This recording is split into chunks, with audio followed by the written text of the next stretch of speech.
And welcome back. You are listening to The Business Show, and it's my pleasure to welcome Rob Lees from Mortgage Choice Blue Mountains in Penrith. I always get that tongue-tied a little bit because we're Penrith and Blue Mountains and you're... That's right. We're very similar, aren't we? Oh, hang on. Let me get... There you go. I can't hear anything, but that's okay. I might just do it this way. Oh, okay. Okay. Yeah. You're on air, so that's good. That's the main because thing, you're Penrith, you're Mortgage Choice Blue Mountains in Penrith, and we That's go... right. That's Choice right. Home Loans, Penrith and Blue we Mountains. We get confused from time to time, don't we? Anyway, we're working in that The good thing is region. we're all friends. That's exactly right. Yeah. Actually, I was just having a bit of a laugh in the segment. I'm not sure whether you were listening in the car on the way up, but we were chatting. I was chatting with Lawrence from Truman's, and we were talking about the awards process and the judging and different things. And I was saying how, I wished you well for your small business category that you managed to win, that you'd spent a lot of time on, which is fantastic. Yeah. But just the banter between the two. But like you say, we're all friends. Yeah, and, that's right. And we That's use right. that. Yes. That positive competitiveness to your advantage. That's It keeps you on your toes. Oh, That's right. Oh, Rob's And still we, entering those awards. I better still learn have a from go. each other and all that sort of thing. And it's good. That's right. Good stuff. Yeah. Anyway, Rob, so today we're going to talk about a hot topic. Yeah, it is a hot topic. It is a hot topic, isn't it? So you thought it'd be good to talk about Trump and your money. So obviously the election of Donald Trump has been a great surprise to most of us here in Australia. Why do you think he was able to persuade the American people to vote for him? Yeah, like it's a topic everyone's talking about. Yeah. It's on the news day and night, Yeah. and we're talking about it more than politics in our own country. But it has surprised us here in Australia that he's been elected. I just couldn't believe it. I couldn't even believe that he became a candidate. And I think most Australians have been pretty much the same. We can't understand how someone with the sort of extreme policies that he's had could be elected. His attitude, as it appears, toward women, and some of the allegations that are out there, and yet he was elected. Yep. But it seems a lot of the commentary now is that it's really like a protest vote. It's like the Brexit situation in the UK, where the Brits voted to get out of the EU basically as a protest. And then they got what they asked for, and they're thinking, no, we didn't really want this. They're really just trying to send a message to the establishment that they're unhappy.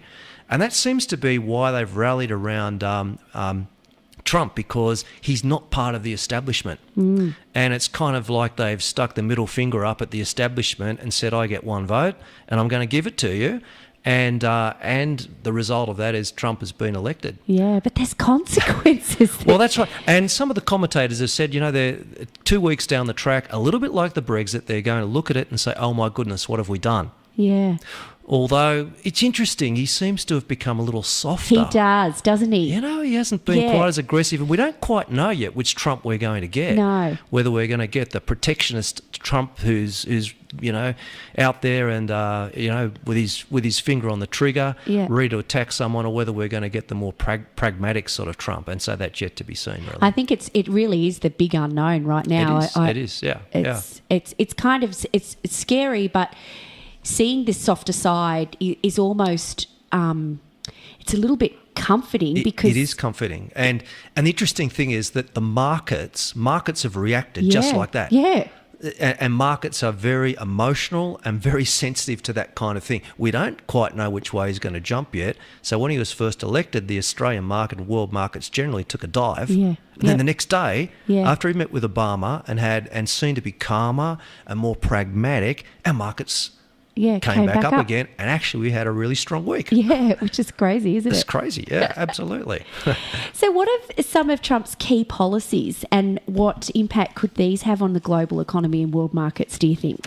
Yeah, the key policies that he's had out there, and some of them are actually quite good in terms of fiscal stimulation. That is tax cuts, some massive tax cuts that he's flagged. Personal tax cuts from 39% down to 33%. Massive cuts for company tax from 39% down to 15%. So that's going to release a lot more money into the American economy and is going to provide a big stimulus. and also massive infrastructure spending. So again, these things are going to really stimulate the American economy and create more jobs, which is what the populace, have been upset about. There's been a lot of unemployment, a lot of very unhappy people, the fear of immigrants taking their jobs and all that sort of thing. That's why they've elected him. And if he spends this money, it's going to stimulate the economy. There's going to be a budget deficit because if he does this spending, Trump's not afraid of debt. That's how he's built his empire with property. So he's going to spend. There's going to be a massive budget deficit and huge public debt.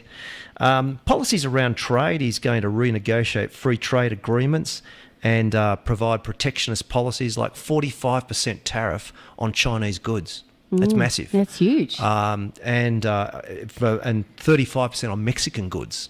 So it's all about they're getting there's everywhere, a wall being built and all kinds of things. So these sorts of things are, and to what extent he goes with this yet remains to be seen. He's taken this idea of America first. Yes. And he's really not too worried about how that affects the rest of the world. He's going to remove a lot of the regulation, a lot of the red tape that's out there, which is probably going to be very good for financial services. And he's going to repeal, or wants to repeal, the Dodd-Frank Act that was brought into effect after the GFC, so that some of the things that caused the GFC won't happen again. But it's going to give the financial services sector a fairly free rein, which could be good and it could be bad. So there's things like that he's looking at. Immigration, we've talked about that. Building walls across the Mexican border and, sending the 11 million illegal immigrants back to where they came from and preventing Muslims. Is he going to do that? I don't know, but this is the sort of thing that's fueled a lot of turmoil in America. And then, of course, his foreign policy, this America first thing, how he's going to look at that. He's talked about confronting China over the Southwest Sea, bomb the oil fields that are under the control of IS. And again, we'll see what happens. But the reality is, even though this is happening on the other side of the world, it's dominated our airwaves. And it does have an impact on us and everyone else throughout the world. So what are the things that will impact us here more specifically, do you think? Yeah, well, just to look at some of those things, I mean, shares, for example. We've seen with our own markets, our markets took a dive and then came back up again. I think the thing we need to recognise in relation to shares is that shares are really volatile and we don't really know what's going to happen yet. And so with shares, we've always got to take a very long-term view with shares.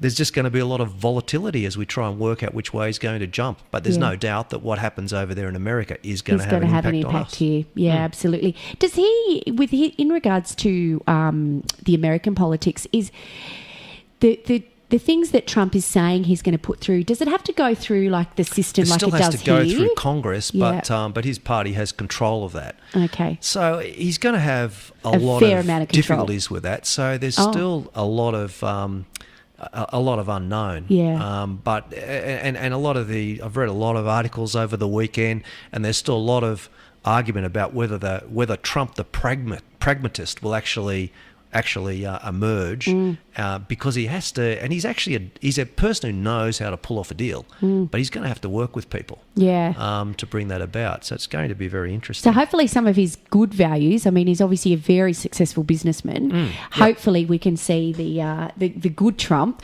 And that's what we hope. And I think that some of these things in terms of fiscal stimulus in the American economy is a good thing. That will affect us in the long term. So things like our interest rates and perhaps even our housing prices could be affected by that. If this stimulus in the American economy starts to bring a lot of growth there, that's going to really put a lot of upward pressure on inflation. That could mean that the Fed then increases interest rates. And once interest rates are increased in America, there's always a bit of a flow-on effect to other parts of the world, which will include us. I don't think anything will happen in the short term.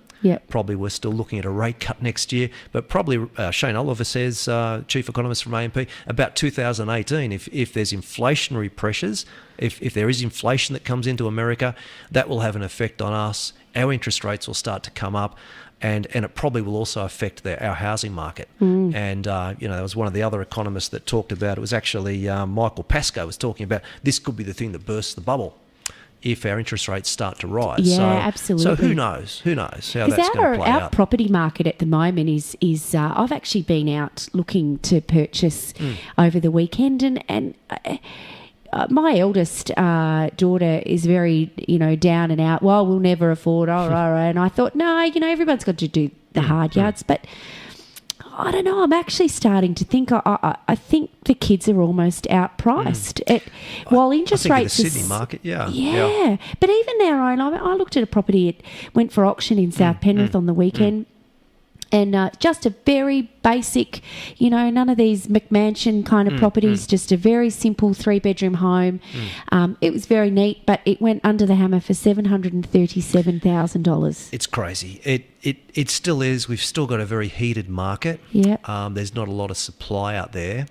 It's not as heated as it was. We actually do want it to slow down a bit. So economic growth is important, and probably Australia could learn a little bit from this sort of stimulation of the economy. Paul Keating was talking about us needing to do a lot of big infrastructure spending here to stimulate our economy. We've been so afraid of inflation. We're kind of at the other extreme now. Yeah, that's right. And these low interest rates are fueling prices. Yeah. But it seems maybe for our kids, like my son's bought an investment property in Queensland. Yeah. And, maybe that's the path. Yes. Buying in some of these cheaper states first. Yes. Getting some equity so that, it's more of a long-term view that then you can buy locally. I think that's the only way they're going to be able to do it, because that's the scary thing whether you look at the markets that we're seeing locally here, that whilst the interest rates, like if they're fortunate enough to have deposit, the interest rates are relatively low, it's still affordable in that regards if you can get over the first hurdle. That's right.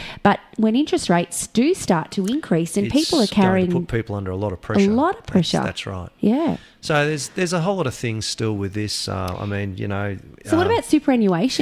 Super again is affected by markets, super funds. Our super funds include Australian shares, international shares, bonds, infrastructure funds, all kinds of things.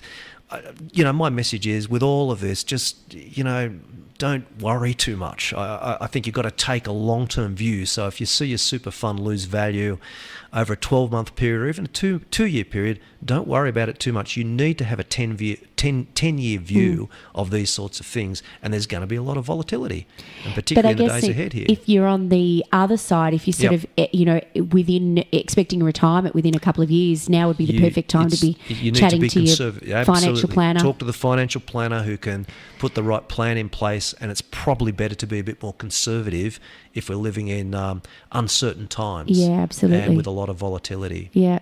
So what about the Aussie dollar? Like, are we going to be able to travel more? That was interesting. Before Trump was elected, people were saying about the only good thing that's going to happen when Trump's elected is the Aussie dollar will, there's my phone, will actually do better against the greenback. But it's switched now.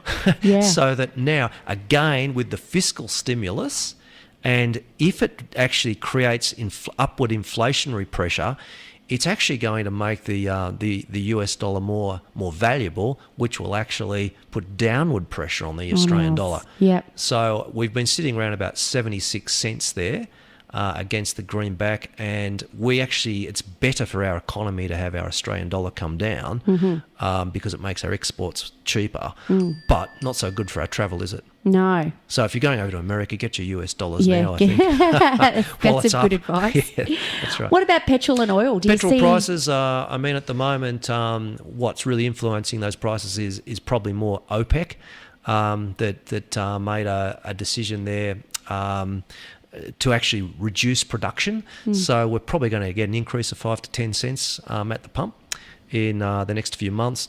Probably more of a long-term view because of the removal of regulation. It's going to mean there's more supply from American fuel companies, which will then, in the future, long-term, actually bring some downward pressure on fuel prices.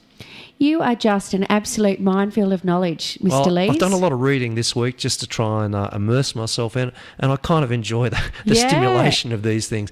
But it is interesting. It is very interesting, But I think the thing with all this is there's so much uncertainty. Yes. And it's interesting now that Trump's elected, we just need to sit back. It is going to be okay, folks. Yeah. It isn't going to be Trumpageddon. No, as that's someone right. said it was going to be, and as I thought it was going to be. Yeah. It will be okay. And the world's still, we still get up in the morning, we're still breathing. Yeah. And the world goes on. And the world goes on. We just got to worry about the crazy storms more so. That's right. Probably. That's right.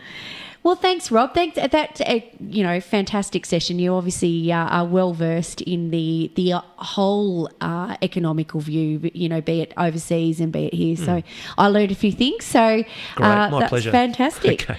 So that's me for another week. Rob, anyone does want further information, they can obviously contact you down That's at... right. Give us a call, 4739 9749. Very important. Absolutely.